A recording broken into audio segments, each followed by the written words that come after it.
أما بعد أعوذ بالله من الشيطان الرجيم بسم الله الرحمن الرحيم يوم لا ينفع مال ولا بنون إلا من أتى الله بقلب سليم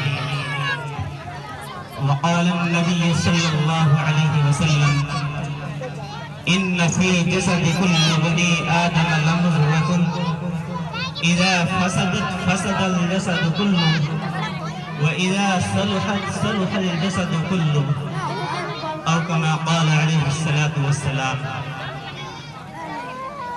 قابل صد احترام علماء کرام، پردہ نشین خواتین اور میرے پیارے بچوں، السلام علیکم ورحمۃ اللہ وبرکاتہ۔ آپ سبھی حضرات سے گزارش ہے کہ جتنی بھی باتیں کہی جائیں، اللہ تبارک و تعالیٰ سے دعا ہے کہ اللہ تبارک و تعالیٰ اس کو قبولیت سے نوازے۔ میرے عزیزوں، یہ محفل، یہ مجلس، یہ جلسہ جو آپ کے لیے سجایا گیا ہے، اس کا کوئی نہ کوئی مقصد ہے، اور یہ نورانی مجلس کہ جس مجلس کے بارے میں اللہ تبارک و تعالیٰ نے وعدے رکھے ہیں، اگر کوئی دنیاوی مجلس ہو تو اللہ تبارک و تعالیٰ نے اس کے اوپر کوئی وعدے نہیں رکھے ہیں۔ بخاری شریف کی روایت ہے، حضرت ابو ہریرہ رضی اللہ عنہ سے روایت ہے، فرماتے ہیں کہ رسول اللہ صلی اللہ علیہ وسلم ارشاد فرماتے ہیں کہ ایسی مجلس جہاں اللہ اور اس کے رسول کا ذکر ہو رہا ہو تو ایسی مجلسوں کو فرشتے ڈھونڈتے پھرتے رہتے ہیں، اور جہاں کہیں بھی ذاکرین، اللہ کا ذکر کرنے والے، اللہ کی تسبیحات کرنے والے، اللہ کی کبریائی بیان کرنے والے مل جاتے ہیں تو فرشتے ایک دوسرے کو آواز دیتے ہیں کہ آؤ آؤ، کہ آؤ، کہ فلاں مجلس اللہ کا ذکر کر رہی ہے، اور ان کے پاس جا کر کے ارد گرد زمین سے لے کر آسمان تک جمع ہو جاتے ہیں۔ تو اللہ تبارک و تعالیٰ جاننے کے باوجود، اللہ تبارک و تعالیٰ ہر چیز سے باخبر ہے، جانتا ہے کہ میرے بندے کھلا بستی میں کھلا جگہ ذکر کر رہے ہیں، لیکن پھر بھی فرشتوں سے عرض کرتا ہے کہ اے فرشتے، وہ جو ذاکرین ہیں، ذکر کرنے والے ہیں، وہ کیا کر رہے تھے؟ تو فرشتے عرض کرتے ہیں کہ یا اللہ، وہ آپ کا ذکر، آپ کی تسبیحات، آپ کی تحمیدات کو بیان کر رہے ہیں۔ اللہ تبارک و تعالیٰ فرشتوں سے عرض کرتے ہیں کیا انہوں نے مجھے دیکھا ہے؟ فرشتے عرض کرتے ہیں کہ اللہ دیکھا تو نہیں۔ اللہ تبارک و تعالیٰ فرماتے ہیں کہ اگر وہ مجھے دیکھ لیتے تو کیا ہوتا؟ فرشتے کہتے ہیں کہ یا اللہ، وہ آپ کی کبریائی اور تحمیدات کو اور بھی زیادہ مشغول ہو جاتے ہیں۔ اللہ تبارک و تعالیٰ پھر فرشتوں سے عرض کرتے ہیں کہ وہ کس چیز کی طلب کر رہے تھے؟ فرشتے کہتے ہیں کہ یا اللہ، وہ جنت کے خواہشمند تھے، جنت کی طلب کر رہے تھے۔ اللہ تبارک و تعالیٰ فرماتے ہیں کیا انہوں نے جنت کو دیکھا ہے؟ فرشتے عرض کرتے ہیں کہ اللہ دیکھا تو نہیں، کہ اگر دیکھ لیتے تو کیا ہوتا؟ کہ اگر دیکھ لیتے تو کیا ہوتا؟ تو فرشتے عرض کرتے ہیں کہ یا اللہ، وہ اور بھی زیادہ جنت کی جستجو میں لگ جاتے، جنت کی فکر میں اور بھی زیادہ لگ جاتے۔ پھر اللہ تبارک و تعالیٰ فرشتوں سے عرض کرتے ہیں کہ میرے فرشتوں، وہ کس چیز سے پناہ مانگ رہے تھے؟ فرشتے عرض کرتے ہیں کہ یا اللہ، وہ جہنم سے پناہ مانگ رہے تھے۔ اللہ تبارک و تعالیٰ کہتے ہیں کہ کیا انہوں نے جہنم کو دیکھا ہے؟ فرشتے عرض کرتے ہیں کہ اللہ دیکھا تو نہیں، کہ اگر دیکھ لیتے تو کیا ہوتا؟ کہ پھر اس سے اور بھی زیادہ بھاگنے کی کوشش کرتے ہیں۔ تو اللہ تبارک و تعالیٰ فرماتے ہیں کہ اے میرے فرشتوں تم گواہ رہو کہ یہ مجلس اتنی بابرکت اور مبارک مجلس ہے کہ میں نے اس پوری مجلس کی مغفرت کر دی۔ اچانک سے ایک فرشتہ بول اٹھتا ہے کہ اللہ اس مجلس میں تو ایک شخص جیسے اچانک کسی گھر سے کسی کام کی وجہ سے آ گیا تھا، کیا اس کی بھی مغفرت ہوگی؟ اللہ تبارک و تعالیٰ فرماتے ہیں کہ یہ مجلس اتنی بابرکت اور مبارک مجلس ہے کہ اس مجلس کی برکت سے میں نے اس شخص کی بھی مغفرت فرما دی۔ تو میرے عزیزوں یہ مجلس کتنی بابرکت اور مبارک مجلس ہے۔ تو خیر میں عرض کر رہا تھا ابھی خطبے کے اندر ایک حدیث شریف بیان کی میں نے کہ ان فی جسد کل بنی آدم لمثبت اذا فسد الجسد كله واذا صلح الجسد كله، کہ جب انسان کا دل بگڑ جاتا ہے تو انسان کے تمام اعمال خراب ہوتے چلے جاتے ہیں، اور جب یہ انسان کا دل سدھر جاتا ہے تو انسان کے تمام اعمال سدھرتے چلے جاتے ہیں۔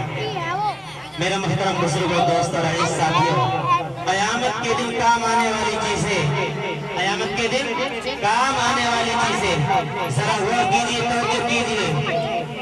ابھی آیت کریمہ پڑھی تھی یوم لا ينفع مال ولا بنون الا من اتى الله بقلب سلیم، کہ اس دن نہ مال کام آئے گا اور نہ بیٹے کام آئیں گے۔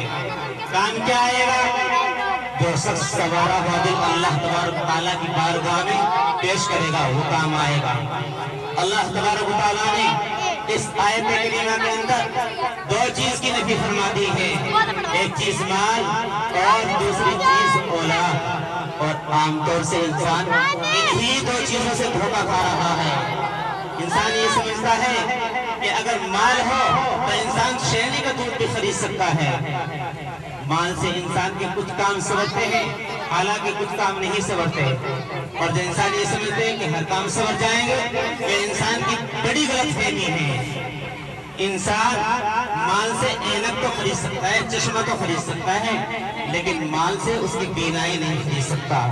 مال سے انسان اچھا لباس تو خرید سکتا ہے لیکن خوبصورتی نہیں خرید سکتا۔ میرے محترم عزیز و دوستو، مال سے انسان کتاب تو خرید سکتا ہے مگر علم نہیں خرید سکتا۔ مال سے انسان لوگوں کے دلوں کی خوشامد تو کر سکتا ہے لیکن لوگوں کی محبت نہیں خرید سکتا۔ تو معلوم ہوا کہ انسان کے مال سے ہر کام یہ نہیں سنور سکتے ہیں، نہ تو دنیا میں سنوریں گے اور آخرت میں تو بالکل ہی نہیں سنوریں گے۔ تو انسان کو اپنے دل کی اتنی فکر کرنی چاہیے کہ ہمارا دل بالکل پاک اور صاف ہو جائے، کسی قسم کا گناہ کا صدور نہ ہوئے، اور اگر ہو بھی جائے تو انسان کو بار بار اللہ تبارک و تعالیٰ کی بارگاہ میں دعا کرنی چاہیے اور توبہ کرنی چاہیے، کیونکہ حدیث شریف کے اندر آتا ہے جب انسان گناہ کر بیٹھتا ہے تو گناہ کے عوض اس کے سینے پر ایک سیاہ دھبا لگ جاتا ہے۔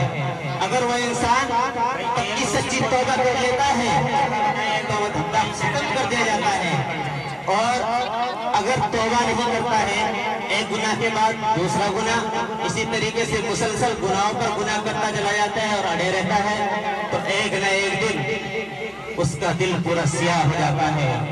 میرے محترم بزرگوں، دوستوں اور عزیز ساتھیوں، انسان کو دل کو سنوارنے کی بڑی محنت کرنی چاہیے، کیونکہ انسان جب دل کو سنوارنے کی محنت میں لگا رہتا ہے، اس کی فکر میں لگے گا تو اس میں مدتیں گزر جاتی ہیں۔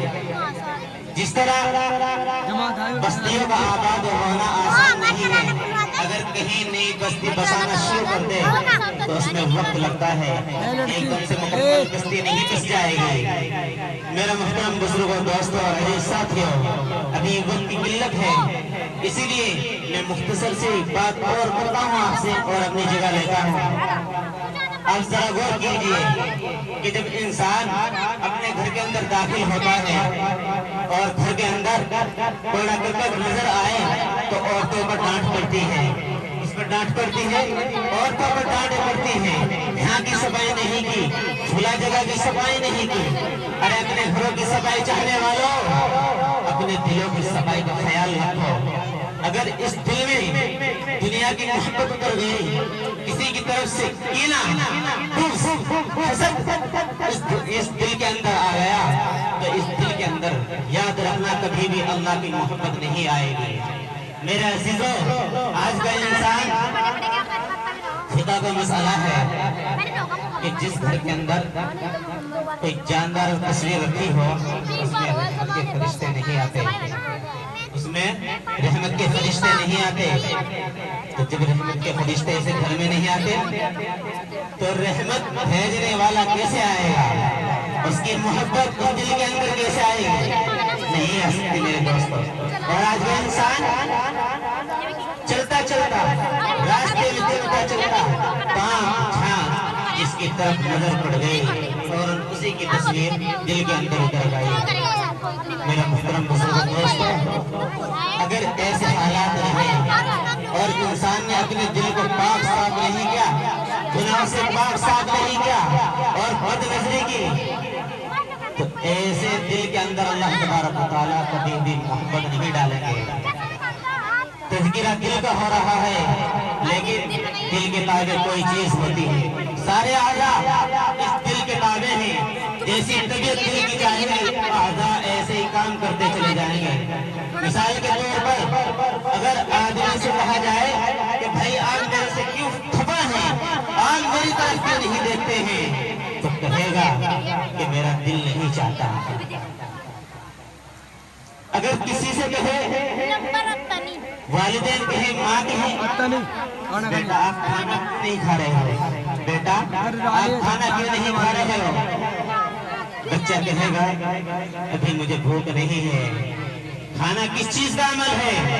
کھانا ہے منہ کا عمل اور پیٹ کی ضرورت، لیکن کہتا کیا ہے کہ ماں ابھی میرا دل نہیں چاہ رہا ہے۔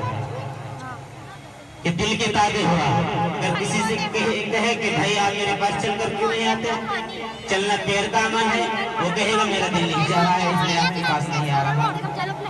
تو میرا عزیز وقت کی قلت ہے اور حضرات یہاں پر موجود ہیں، سبھی کی تھوڑی تھوڑی سی تقریر ہوگی اور جو بھی پروگرام ہوگا وقت کی قلت کی وجہ سے میں اسی بات پر اپنی تقریر کو ختم کرتا ہوں۔ وما علینا الا البلاغ۔